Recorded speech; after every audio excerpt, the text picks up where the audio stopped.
On this episode of Star Trek Universe, we are talking all about Star Trek Picard 303, 17 seconds, right after these words from our mystery sponsors.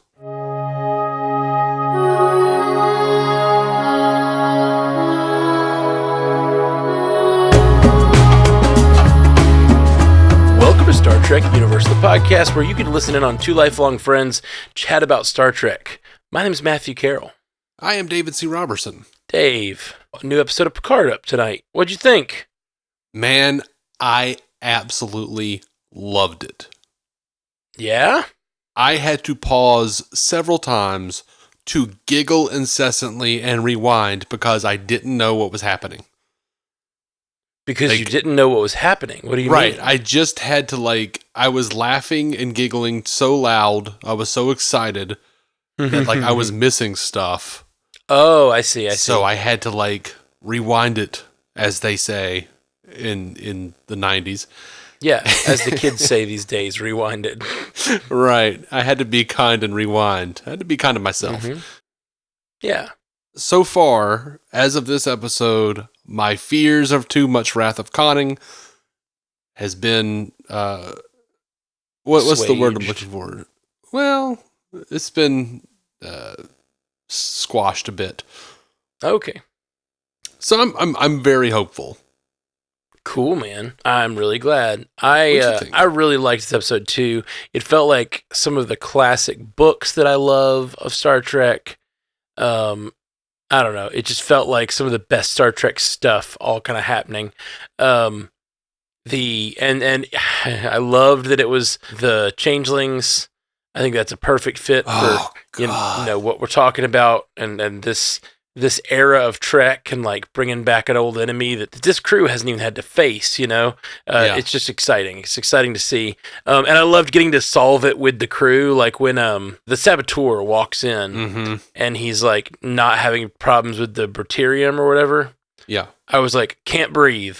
And my mind said changeling, and then he hit him in the face, and his face it went screwy, and I was like, "Yes, I was right." It was like, well, yeah, I knew that guy was the villain because he'd had that little verbal altercation on the bridge earlier before he stormed off, and it was before everybody left, and they did a weird close up of his face, and he looked very sinister. So that's funny. I was like, they've got a saboteur. That's funny. But it makes sense. They said that they've been having every ship they've been dealing with has been having someone on the inside turn them over. Mm-hmm. Why? What do the Changelings need with Jack Crusher? I don't know. Maybe they want to grab him and study him so they can look and sound like him and replace him. Oh, that's interesting. But that seems like a big gambit in this case, they got caught in the act, I guess. So I guess if they had caught him and maybe they'd used him to get to Picard, I'm wondering how it's going to all relate, because I know that Beverly was talking all about how Picard is, these seem like Picard-sized enemies. That was such a good conversation. It was such a great conversation. You understood both sides, of the anger and the defensiveness, and I don't know, it just really made a lot of sense. And it made a lot of sense why she would keep the child from him, even though it's a totally jerk move. Yeah, I tried to bring him to you, and you were literally being hunted every time. Yeah, and oh my god, when she. When she's like, we knew we were at the end, and he's like, I didn't. Mm-hmm. And he was he put out there, it was yes, it was the end of our romantic relationship. We tried 5 times. Yeah, that was terrible. And it's just it's just we had a relationship beyond that, and it should have continued, and I had to just sit around and wonder why it ended all this time. Ugh, it's just terrible, man. Yeah. And he, just every part of this episode I really loved. I loved the before segment where we see, Picard and Riker having a drink, toasting Riker as a new father. Really good de-aging in that scene. and I don't even know how much computer de-aging it was. Like, it actually kind of just looked like they just gave him some beard dye and let Stewart be his actual age. Their skin looked smoother than it does. I think they did some either computer or makeup or whatever they did looked really good. It did not. They didn't give him the old Brent Spiner treatment. Right. Whatever they did, it looked great. And I enjoyed every bit of that. I loved seeing Deanna be like, bring the whiskey. Because the kid is vomiting all over the engineering room. Hell yeah. Loved it. Oh my gosh, man. I really did just love this episode. I love the changelings. I love Worf. I love him. It's like his lengthy title of all the things he's done. Slayer of Gowron and everything. Then he's like, I have made chamomile. You know? Yeah. I love that he added in his Earth parents as part of his title. And that he's working on himself. As the humans say, I am working on myself. But it's important to note the beheadings are on Wednesday. Is that Worf's version of a joke? Yeah, it's a good joke. Good joke, Worf. One of the things that was a little weird about Worf, and I cannot blame the actor for this, because the actor, he's a lot older. His voice is so different. And I think it's just age. Like, he was doing a very, affected lower voice on TNG, and that's just a hard thing to keep up at his age and stuff. And it's just very, very different from the Worf voice that I'm used to. Well, I didn't really notice much of a difference, if any. I know and Michael Dorn has talked about over the years how when he first started doing Worf, he had to go down an octave.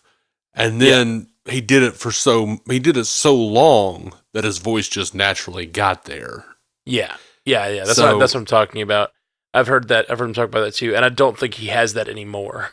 But then the last time we saw him, freaking Stuart Bayard, the director of Nemesis, decided to make him more alien. Let's change his voice a little with computers, and that's weird. So I'm glad they've stepped back from that, it seems.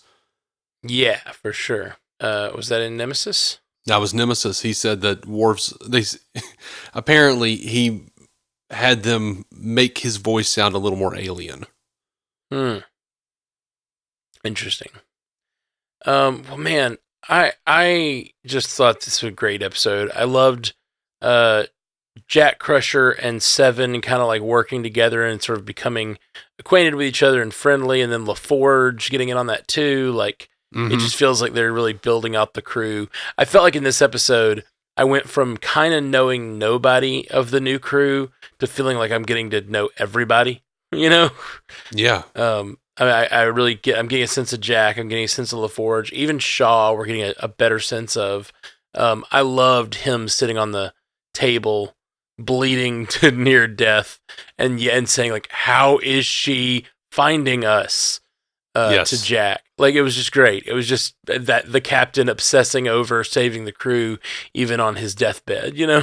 Absolutely. Which is not his deathbed, but, you know. It's close to deathbed. Yeah. Yeah, I adored all of that. And it's a slow build up over the course of the episode, but I really loved where we left Picard and Riker. That was the one part that I was not keen on. Personally, because yes, Picard had been pushing him in one direction, but you're the captain, dude. He didn't do something against your will. He didn't Michael Burnham this shit. He just gave you the same advice he'd been giving you. The situation had changed enough where you agreed with his assessment and you went for it, you know? And then to blame your oldest friend, you think you're dying and you look at your oldest friend and say, leave the bridge, you've killed us all. When you did that shit, you're the captain, you made the call. I thought that was petulant and weird. If they were to die in that moment, that's the weakest sauce way to go out for Riker, you know? Yes, but also, when you look at the pain on his face, knowing that he's about to die and he'll never be able to reconcile with Deanna and Kestra. That is, I feel like that is pure emotion speaking from Riker. I agree, but it just felt like whiny and weird to me. It just felt whiny and weird and buck passing, you know? Like, oh yeah, definitely. You made that call, man. He did make that call. I agree with you. But I think there's more going on emotionally. Agreed. I definitely think you're right. But that's the thing. It just feels like you got to put that stuff away in those moments, you know? Like, you can't let your emotions drive the ship in that moment, you know? Yeah. I mean, I would say normally he would, but they also kind of seem like they're at an emotional breaking point right now. I mean, they've all been kind of on the raggedy edge, on their own versions of the raggedy edge, you know? We get in that conflict we never got during the Roddenberry years, man. Oh, yeah. For sure. Except for with Worf and Rafi, who are really hitting it off. I thought it was, again, like, okay, so I like everything. It was all going great. And then him being like, all right, we're partners now, felt like a little forced. Because, like, you've been partners. You've been working together all this time. And you just worked together on a mission, and y'all are already talking about going to the next mission, and it's like, it felt like it was a hand-holdy for the audience moment instead of like, you know, like Worf asking Raffi to be his partner feels like something that they wanted us to see instead of like something that made any sense in that moment. Yeah, I agree with you, but I also feel like it is exactly what would have happened right before a commercial break on the original on the animated the Next Generation. So like, and you know, you got to give Worf some time, man. You got to, like, you know, trial basis, like, was the first part. Now he's like, we're officially partners. My man was just making it official. Yeah, you've proven yourself, but it just felt weird. Felt a little strange. Worf always does. That's why everyone makes fun of him constantly on the show. Like, So the portal tech is the portal tech they used on that city the same portal tech that the Shrike is using? You would have to assume. Yeah, right? Like, I am assuming. Which I guess they've had it for a little while, or like, yeah, I don't know. Or it's got to, you know, it's tying all the stuff together. Clearly, the changelings are setting something up using the portal tech in that one situation, and they're also have installed a version of it on the ship that can do it. Yeah, I don't know. It was a little strange to me. Felt strange, but also obviously those two technologies are related. yeah. No, I saw it and I was like, oh shit, it's coming together. Yeah. And I'm just like wondering, like, how in the hell does Moriarty and Lore figure into all of this? Right? Oh my gosh. Yeah, that's crazy. I still want to go back and rewatch the Moriarty episodes. I've been meaning to do that. Maybe we'll do that before next week. I won't have a chance to, but it is what it is. Yeah, well, I just want for my own edification. Edification, that's a big word for a pie-eyed drunk. For the purposes of that joke, Matt is a pie-eyed drunk. I don't know. Yes, exactly. I keep going back to, like, what do the changelings want? And I just have no clue. Apparently Odo contacted freaking Worf and was like, hey, there's an offshoot who didn't accept the end of the Dominion War, so... Right. Well, I get the broader idea that they want to bring down the Federation and all the solids. But I guess, like, what do they want with Jack Crusher? And is it related to Picard, or is it not? The way she talked about Picard, like, those are Picard-sized enemies, made me think of the Doctor, which I thought was a little funny. Like, clearly you've drawn these enemies here with your legend, you know? Yeah, and I wouldn't be surprised if we see a little more from the Voyager lore next episode, because I don't know if you caught it last week. I meant to bring it up on the show, and I didn't, but one of the things Sneed had in his collection was Cisco's ball. You mean the DS9 lore? Well, I'm saying in this episode, we see the Voyager model on Seven's desk very prominently as it pans over to her. Oh, I didn't see that. I feel like the Sisko's ball was somewhat foreshadowing the Dominion connection this episode, and there might be the Voyager model might be foreshadowing encroaching Voyager things this next episode for the next episode. That would be interesting. That'd be an interesting little Easter egg foreshadowing. The ball is funny because I saw online a bunch of people were theorizing, and it's a fun theory, theorizing that possibly Shaw might have some anger towards Picard about Wolf 359, and the Sisko ball might have been alluding to a return of Avery Brooks. I don't think that's happening. I would love to see it. Yeah, it'd be some really cool like thematics there running around with like in anger for Picard. Like you have Jack angry because he wasn't there. You have, Shaw angry because he was there and he was Locutus. And then Sisko like sort of possibly being like, look, I was just hanging out with a bunch of damn aliens and I really gained a lot of perspective. And also I too am now a deadbeat dad. So let me Well, exactly. He could return to his son the same way that Picard is returning to the son he didn't know about. Yeah.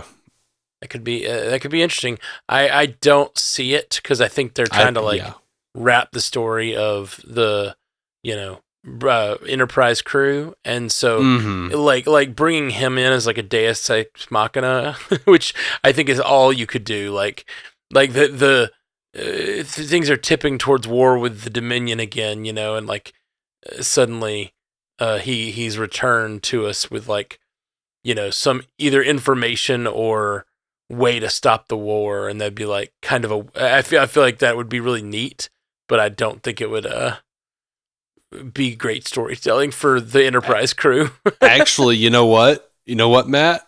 What?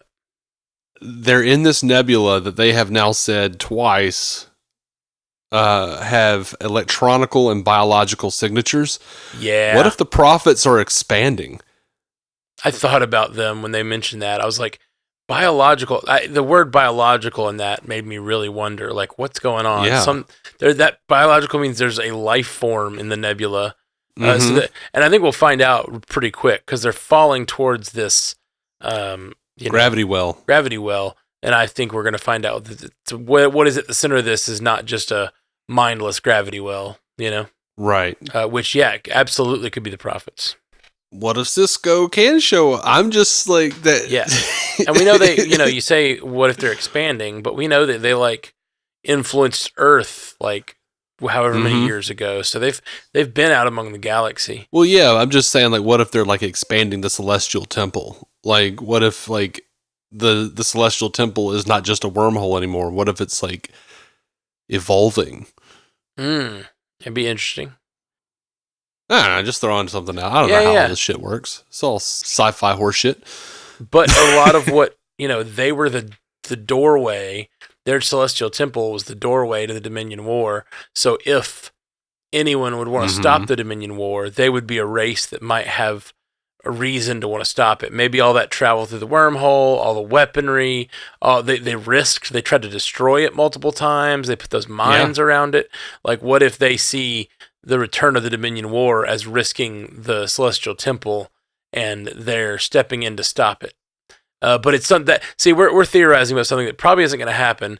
But if it does, we're probably not supposed to guess it because it would be definitely a big Deus Ex Machina if like they just like showed up, and stopped this whole plot. And it's one of those where like normally I would bitch that the universe is too small if it actually happens. But I'd be so happy to see Sisko. I don't think I'd care. Yeah, exactly. And that's the thing about like, fan service.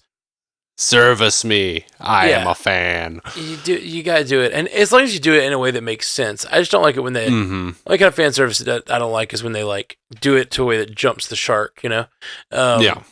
And that would all tie together pretty well because we're dealing with like the enemy, the Dominion War is the thing that Sisko fought to stop. For that's the whole show, that's what the whole show is really about. And then in the end, he like, has that final battle and then takes off, and it would make a lot of sense for him to return in a moment when this is all falling back apart, Mm-hmm. Yeah. I want to see what's going on with the terrorist side of the changelings. But okay. Also the non-changelings. Like, what's going on in the Dominion? What's going on with the Vorta? What's going on with the Jem'Hadar? Yeah. Yeah. Yeah, I want to see all that. I want to know all those things. Mm-hmm. And I loved the call out to Odo in this one. And I feel like it was also just a call out to Rene Auberjonois when they just said, like, and he was an honorable man. Yeah, that was really nice. Yes. Speaking of call outs, I loved Beverly's reasoning for not coming forward. Not only because, Picard was always being targeted, but she knew that the son of Jean-Luc Picard would always be targeted. And just like the laundry list of like losing her husband and losing her son Wesley to the same stars that took you, like all of that was so good. And I'm hoping, like, I want all the things in a way. Like, I'm like, I want to see Wesley again. I want, there's been some speculation that there's like red herring. I can't say it, because Denise Crosby came out and was just like, I wasn't invited to the premiere, and people getting upset because they're like, why wouldn't they bring back Sayla? What if they are? Like, that kind of thing. I would love to see Sayla again. That was always one of like the big storylines in TNG that I always felt like they just ignored. They just dropped it. Yeah, Sayla or a version of Tasha Yar even. We're getting lore. We're getting all the stuff we want. And I think with if we're talking about bringing in, there's multiple ways you could bring in time travel into the story pretty easily, and like godlike powers. When he said, you talk about Wesley Crusher, like, comes back to save his brother, or like comes back to help his mom not lose someone else, he's got godlike powers, and we some sort of being seems to live in this nebula. There we go. Like, there could be some sort of godlike creature. They literally have links to two gods, Cisco and Wesley. Yeah. When you have links to two gods, I'm okay with a little Deus Machina. Yeah. You're linked up enough that it makes a lot of sense here. And there's plenty of ways for them to tie it all together. And I do think this biological cloud is definitely going to tie in somehow, but I don't know how. Yeah. You've got two gods. Bring them a machine. Yeah. Oh, it's so funny. I was so in Star Trek mode that when the funnily explained British son of Picard was running in there with the Berterium, and he's like, put this on or it'll kill you, and he says, it'll have to join the queue. I thought he said, then I'll have to join the queue. Like, I did the same thing, man. Yeah, like, I was so in Star Trek mode, I didn't think, like, British word for line. I thought he's going to try to join the Q continuum if he dies. By the way, I did love that they hung a lantern on the accent, where he's just like, the accent? He's just like, he went to school in London. He never shook it. Yeah, the thing is, he's such a cool character. And now that I know he's one of those guys that went to college abroad and came back with an accent, he's a lot less cool. Yes, I think that was by design. Oh, I don't think so. I don't think making him less cool is by design. Oh, no, I think it was. It's really good. Anyway, I can't wait for more of this episode, man, or more of this series. I think I think there's an idea there that they could have played with if they're like, when she said that he went to school abroad and never shook it. I think Picard could have been like, that's the same thing I did. Because everyone's always wondered, like, why he's a British guy who's supposed to be from Paris. Yeah, that would be really funny, actually. But we do know now already that, like, I thought we learned that like last season we did learn how Picard did it because his whole family went to Britain for a couple of centuries or something. Then they moved back to their old home, right? Yes, that's what was said. Yeah. Which, kind of like what he did, except for just for a few years. Mm-hmm. Man, I can't wait. I can't wait for more of this. This sounds great. Hey guys, we're doing this the night it dropped, and it's kind of late, so we're gonna keep this one short, I think. But if you guys get a chance to write in some feedback, we might do a feedback episode. Because last week we had a lot of feedback about the last episode, and I feel like this one's gonna maybe even more popular. So send feedback to StarTrekUniverse@gmail.com, and we'll see if we can squeeze a feedback episode in this week. Yep, we're also on Twitter at Star Trek UCast. Yeah. Join the conversation. Let's make this broader than me and Dave. I'm sure you guys saw things or noticed things that we didn't notice. So, let us know. Oh yeah, definitely. You guys saw things that we didn't notice. That's always the case. Mm-hmm. Man, I loved it. I'm trying to think if there's any characters that we missed getting into a little bit because I just think they all seem great. I loved when they first bring up that they're getting electronic and biological signatures, and Shaw was like, "Well, that's fun." He was like, "Can you throw any more weird shit at me?" or something like that. Yes. And then he starts coding in the friggin' ER in the med bay, and I was like, "No, don't kill him yet. I love him." Yeah. He put Riker in command of another Titan that looks so cool, I'm like, ugh. Mm-hmm. And then they start killing him. I'm like, no, we really need Shaw. I did. One of my giggling fits was when Picard said to Riker, "It's time you called me number one." I loved that. That was really good. The face he made was really funny. It's one of those jokes, though, that in the heat of the moment always feels weird. Like, that's a funny joke, but it's that they get so quippy when they get in the heat of battle. Mm-hmm. Sometimes. And sometimes those jokes, I liked it a lot, and I liked how they played it a lot, but sometimes they play it so silly that it's like, you're in the middle of a life or death fight right now. Yeah. It's time you called me number one. Yeah. Yeah.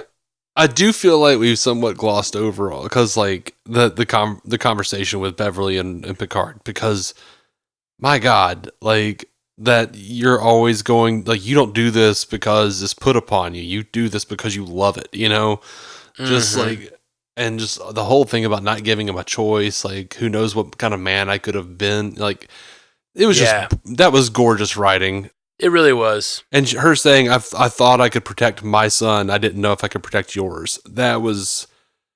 Yeah. They just wrote this whole episode with a lot of care. And those conversations were... And that's one of the things I think Star Trek has been lacking in the first 2 seasons of this show. I think some of the just like... It just feels like they're just like getting to plot points instead of like having those like really interesting conversations sometimes. Mm-hmm. And this season so far, they're really like taking their time and like making it. I don't know. Those are the conversations we're gonna remember. There's not very many conversations I remember from those first couple seasons of the show, but I'm gonna remember her saying that. I love this episode. It was called 17 Seconds, and then Riker tells him, about the 17 seconds it took to get from the bridge to sick bay, and then we get that. He said it was the longest turbo lift ride of his life. And then Picard gets the same thing.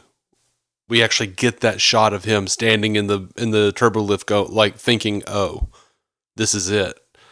Like when Jack is being rushed to the med bay. Mm-hmm. I love how that came around. 17 seconds is going to stick with me for a while. Yeah. Yeah, absolutely, man. Made me think of Kirk's dad, who didn't get to take that ride. George Kirk? Yeah, George. In the 09? Yeah. All right. Well, I think we're going to wrap because it's late. Yep. It is. And then we'll be around this week. Hit us up at Star Trek UCast on Twitter or Star Trek ucast@gmail.com, right? Yep. And either of those places. Do it. And we're also on Instagram too, but I don't remember the name. I think it was Star Trek UCast, but it might be Star Trek Universe Podcast over there. Okay. Well, find us out. We'll be around. We can't wait to hear from you guys and hear what you guys are saying, because I just think this episode's great. It feels like the Star Trek that I love the most. On Instagram, we are Star Trek Universe Podcast. Oh, okay, cool. Yep.